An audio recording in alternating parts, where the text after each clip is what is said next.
So everyone, following on from the introductory video with the E46, you saw right at the end I've got a little bit of cut on the intake pipe, and I've been doing a little bit of research into it. Spoke to BMW and they said for that pipe alone it is basically £250.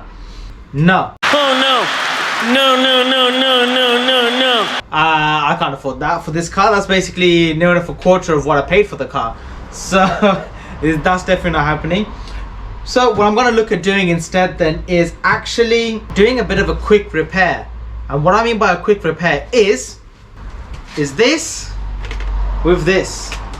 So I'm more than likely going to get a second-hand replacement pipe or try and find something online somewhere else. But as a quick fix, because of everything being closed up right now, a couple of the shops I did call, they didn't have anything that can actually get this fixed. So I was a little bit left thinking to myself, okay, how do I actually stop this boost leak from happening? Because it does affect fuel economy, it does affect the car's performance. So it's not something that I want to have an issue with. You know, the mileage went on a full tank on this car, which was about 650 to 750 miles to a tank on the motorway, with a little bit of in-town driving, to now about 550 or 500 miles. So it's definitely taken a big hit. These two fairly cheap. I think in total this is probably about £10 worth. And in all fairness, we'll see if this fixes the car. If it lasts for a while, I might actually keep it on and see until when it dies out. I'm definitely not going to release this video right at the beginning. It's something that I want to see if it does survive a little bit of time before I upload it. So if you see this on the internet, it means, hey, this video is actually worth watching because it survived. If it doesn't survive, then the video title will suggest that this was not the right fix. So yeah, right now what I'm going to do is actually take off the engine cover and then be able to look at getting access to the pipe. Going to clean it up using the glue to basically hold it together from the inside, and then using this tape to kind of wrap around it so it makes sure it gets a good, nice, tight seal. Fingers crossed that works to plan, but only one way to find out, which is to actually just try it. So let's go. So the first up, got to look at removing these.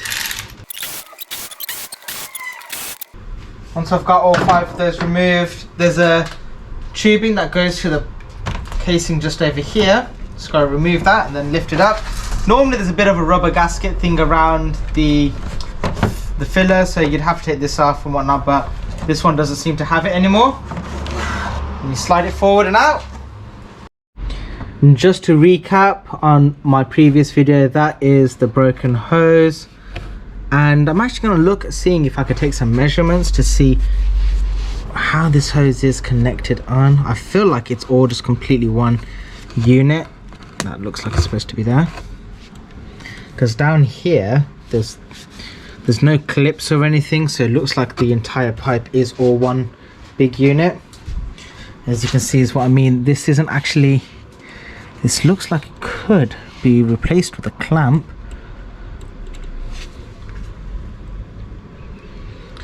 but don't want to risk wasting too much time trying to figure that out.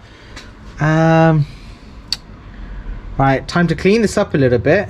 What I might do is I might remove that clamp there, take the whole thing off, give it a good clean from the inside and out, and then being able to look at putting it all back together. First up, I'm going to try and actually give the area a nice clean up. I don't want to risk damaging it even more. It's on there quite tight, and if it gets to that point, I'd rather just get a new one than having to do much more with this. Right, let's apply the glue inside.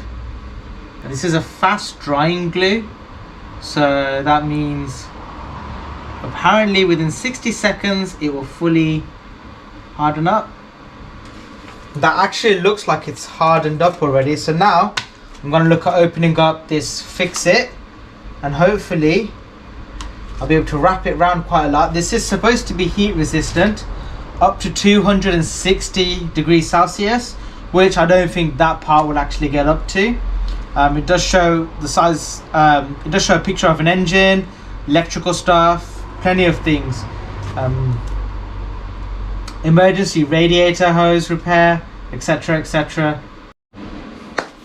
So I've given that all some time to actually harden up. It looks to have created a decent seal, but that's obviously not the final step this is.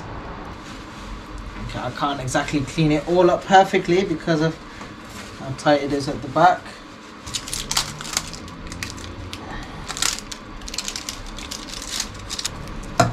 So it looks like it just kind of wraps onto itself. Yeah, it's quite good at sticking to itself, that's for sure. Right, you know what? Before I waste any more time on it, I think that's a good enough seal for now.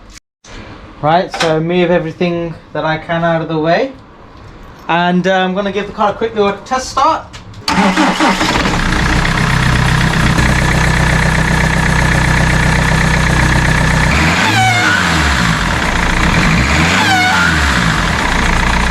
Yeah, that didn't sound exactly as I thought it should. That was funny. I'm gonna take that all off, and yeah, we're gonna do it a bit better.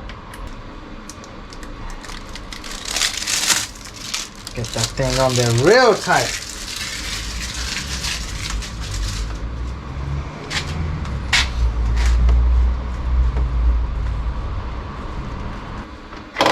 So much tape on there now, this probably won't even comfortably go over it.